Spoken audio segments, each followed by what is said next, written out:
Hello dear student, welcome in the class of biology. Today we are discussing about chapter number 15, our environment, and our topic is food chain.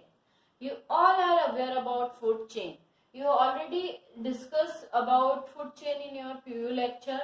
So today we are discussing again our preview lecture. That means we preview classes we already discussed about the food chain. Now we are further discussing about the food chain. If we talk about the food chain, that means food chain. What is food chain? Food chain can be transferred from one organism to another through food chain. That means food क्या होती है? The food can be transferred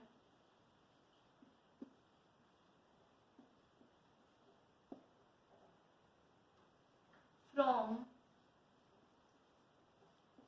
one organism to the other through food chain. मतलब क्या होता है, जितने भी living organism होते हैं वो सारे ट्रांसफर करते हैं एनर्जी को एक फॉर्म में, एक सीक्वेंस में. That sequence is called food chain. ठीक है. अगर हम इसके अंदर बात करें तो फूड चेन जो होती है तीन कैटेगरी में डिवाइड करी होती है. सबसे पहला होता है प्रोड्यूसर, कंज्यूमर एंड डिकम्पोजर, है ना. कंज्यूमर को फर्दर 3 क्लासेस के अंदर डिवाइड किया हुआ होता है. सपोज अगर हम बात करें, एक फील्ड की बात करते हैं हम, है ना, तो उसके अंदर क्या होता है, एक लिविंग कम्युनिटी क्या होती है, अपनी एनर्जी को ट्रांसफर करती है एक ऑर्गेनिज्म से दूसरे ऑर्गेनिज्म में. दैट मीन्स प्रोड्यूसर कंज्यूमर को अपनी एनर्जी क्या करेगा, ट्रांसफर करेगा. इसी तरीके से कैसे होते हैं, जैसे हम एक ग्रासलैंड इकोसिस्टम की बात करते हैं. ग्रास हुआ, ग्रास कौन था, प्रोड्यूसर था. उसने को किसने खाया, डियर ने खाया, जो कैसे नेचर का था, हार्बिवोरस नेचर का. और उसको किसने खाया, लॉयन ने खाया. लॉयन कैसे नेचर का था, कार्निवोरस नेचर का, है ना. तो ये क्या हुआ, एनर्जी इस पे गई, इसने खाई, इसकी एनर्जी इसने ली, है ना. ऐसे एनर्जी क्या हो रही है, एक चेन के फॉर्म में ट्रांसफर हो रही है. That is called what, food chain. अगर हम बात करते हैं तो जनरली फूड चेन जो होती है, फूड चेन इसी तरीके से क्या होती है, ट्रांसफर होती रहती है. जैसे फिर से एक और ग्रास प्रोड्यूसर थे, फिर उसको इंसेक्ट ने खाया, इंसेक्ट को किसने, फ्रॉग ने खाया, फ्रॉग को किसने, बर्ड ने खाया. ऐसे क्या हुआ, प्रोड्यूसर हार्बिवोरस मतलब primary consumer, carnivorous secondary consumer, and birds top carnivorous, that means tertiary consumer. ऐसे एनर्जी का क्या हुआ, ट्रांसफर हुआ वन टू अनादर, है ना. और ऐसे ही क्या होती है, पूरी चेन जो होती है वो वर्क ऑन करने का काम करती है. एक और चीज देखने को मिलती है, फूड चेन जो होती है ऑलवेज कैसी होती है, वन डायरेक्शनल होती है. कैसी होती है, वन डायरेक्शनल होती है. दैट मीन्स सिर्फ एक ही डायरेक्शन में क्या होती है, वर्क ऑन होती है. तो हम ये भी बोल सकते हैं अ food chain represent a single direction. ठीक है. किसको शो करती है, सिंगल डायरेक्शन को शो करने का काम करती है ना. किसको, ट्रांसफर ऑफ एनर्जी, है ना. एनर्जी को क्या करती है, ट्रांसफर करने का काम करती है सिंगल डायरेक्शन में. जो मैं आपको बता चुकी हूँ किस तरीके से, है ना. The study of food chain is an area और habit help in the knowing the various interaction among the different organism and also their intermediate. ठीक है, उनके इंटरमीडिएट और उनके बारे में भी हम इसके थ्रू क्या कर सकते हैं, पता लगा सकते हैं. जैसे है ना, ऐसे बहुत सारे मैंने आप लोगों को बताया, ग्रास को इंसेक्ट खाएंगे, इंसेक्ट को फ्रॉग खाएगा, फ्रॉग को बर्ड खाएगा. ये हमने ग्रासलैंड इकोसिस्टम की बात करी थी, है ना. इसी तरीके से कुछ और फूड चेन्स होती हैं, जैसे हम उसकी कुछ एग्जांपल्स के थ्रू हम फूड चेन को समझते हैं और अच्छे से कि और किस तरीके से हम फूड को या एनर्जी को ट्रांसफर कर सकते हैं. तो इसके अंदर हम बात करते हैं जनरली ग्रासलैंड इकोसिस्टम की फिर से हम बात करते हैं, जैसे प्लांट हुए, प्लांट को कौन खाएगा, वर्म्स खाएंगे, वर्म्स को कौन खाएगा, बर्ड खाएंगे, और बर्ड को कौन खाएगा, कैट खाएगी, है ना। तो ये तो क्या हो गए, प्रोड्यूसर हो गए, ये कौन हो गए, हार्बीवोरस हो गए, है ना। इसके बाद अगर हम बात करें बर्ड्स कौन हो गए, कार्निवोरस हो गए, है ना। और कैट क्या हो गई, टॉप कार्निवोरस हो गई। इस तरीके से क्या होता है, फूड जो होता है ट्रांसफर होता रहता है ना। तो इसमें क्या देखने को मिलता है कि अलग अलग एनिमल्स जो होते हैं उनकी अलग अलग हैबिटेट होती है, उसके बेसिस पे वो क्या करते हैं, एनर्जी को ट्रांसफर करने का काम करते हैं। और इसके अंदर ये और देखने को मिलता है कि एक ही जो एनिमल है वो एक से ज्यादा फूड चेन में भी देखने को मिल सकता है। जैसे एक और एग्जांपल, ग्रास, ग्रास को कौन खाएगा, डियर खाएगा, और डियर को कौन खाएगा, लॉयन खाएगा, राइट। ये एक फूड चेन हो गई।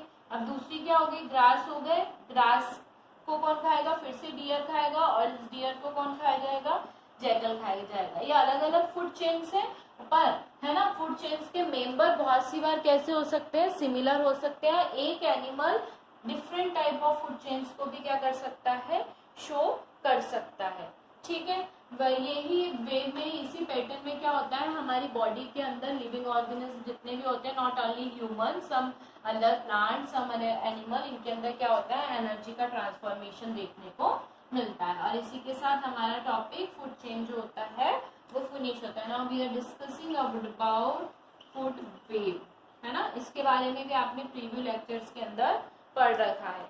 अगर हम फूड वेव की बात करते हैं तो वेव नाम से पता चल रहा है जाल, वेव का मतलब क्या होता है, जाल। यहाँ भी क्या होता है, बहुत सारी फूड चेन जो होती हैं वो जाल के फॉर्म में एक दूसरे से क्या होती है, को जॉइंट होती है, इंटरकनेक्टेड होती है, उसको बोला जाता है फूड वेव। तो हम इसकी बात करें तो the inter connected food chain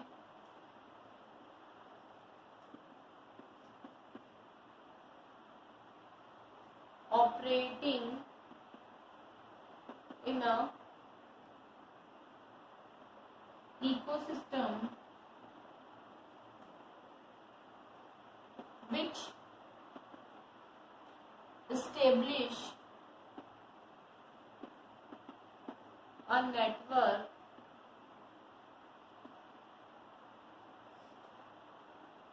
of relationship between various species is called food web, ठीक है। मतलब क्या बोला, एक इंटरकनेक्शन किसका, फूड चेन का, जो क्या होता है इकोसिस्टम में ऑपरेट होता है एक नेटवर्क के फॉर्म में, और जितनी भी स्पीशीज है उनके बीच में रिलेशनशिप जो होता है वो इस्टेब्लिश हो जाता है, और इसी लिंकअप को बोला जाता है फूड वेव, है ना। या network, a large number of food chain existing in the ecosystem. जब large number of food chain exist करती हैं किसके अंदर, नेटवर्क के फॉर्म में, मतलब फूड वेव के फॉर्म में, सॉरी फूड चेन के फॉर्म में, इसका जो नेटवर्क होता है इसको भी क्या बोला जाता है, इसको भी बोला जाता है फूड वेव। हम इसको एक एग्जांपल के थ्रू समझते हैं फूड वेव को, ठीक है। जैसे प्लांट यहाँ पे क्या हो गए, आप सब जानते हैं प्लांट प्रोड्यूसर है, ठीक है। इस प्लांट को किसने खाया, रैबिट ने खाया, ठीक है। इसी प्लांट को और कौन खा सकता है, ग्रास होपर, है ना, ग्रास होपर भी खा सकता है, ठीक है। फिर क्या हुआ, इसी प्लांट को किसने और खा लिया, माइस ने भी खा लिया, मतलब चूहे ने भी खा लिया, है ना। इसके अलावा सीड ईटिंग बर्ड, इन्होंने भी खा लिया, है ना, ठीक है। अब इस ग्रास होपर को ये जो रैबिट है इसको कौन खा सकता है, हॉक खा सकते हैं, है ना। इस माइस को भी कौन खा सकता है, हॉक खा सकता है ना। इस ग्रास होपर को भी कौन खा सकता है, हॉक खा सकता है। इस बर्ड्स को भी कौन खा सकता है, हॉक खा सकता है ना। इस माइस को एक और कौन खा सकता है, स्नेक, राइट। इसके अलावा ये जो ग्रास होपर होता है इसको एक और कौन खा सकता है, फ्रॉग भी खा सकता है। इस फ्रॉग को स्नेक खा सकता है और इस स्नेक को फर्दर कौन खा सकता है, हॉक खा सकता है। आप देखेंगे यहाँ पे बहुत सारी फूड चेन चल रही है साथ में और इसी को बोला जाता है फूड वेब। देखिए, एक हो गया प्लांट रैबिट हॉक, एक हो गया प्लांट माइस हॉक, एक हो गया plant grasshopper frog snake hawk, ठीक है। फिर एक हो गया grasshopper plant grasshopper hawk, एक हो गया plant seed eating birds and hawk, है ना। ऐसे 1 2 3 4 5 जो है फूड चेन आपस में एक दूसरे से क्या है, इंटरकनेक्टेड है ना। इंटरकनेक्टेड होकर एक दूसरे को क्या कर रही है, ऑपरेट कर रही है। इसी को बोला जाता है फूड वेब, है ना। ठीक है, 5 से 6 टाइप की फूड चेन जो होती है वो इसके अंदर एक साथ चलती है ना। जिसके अंदर टॉप कार्निवोरस जो होता है वो हॉक होता है और इसी को हम बोलते हैं फूड वेब। ओके, तो इसी के साथ हमारा topic the food web is also now completed. Now our today's lecture is also finished, so next lecture we are discussing about the next topic. That topic is trophic level. Okay, now next lecture what we discuss about trophic level. Till then student, have a nice day, goodbye and take care.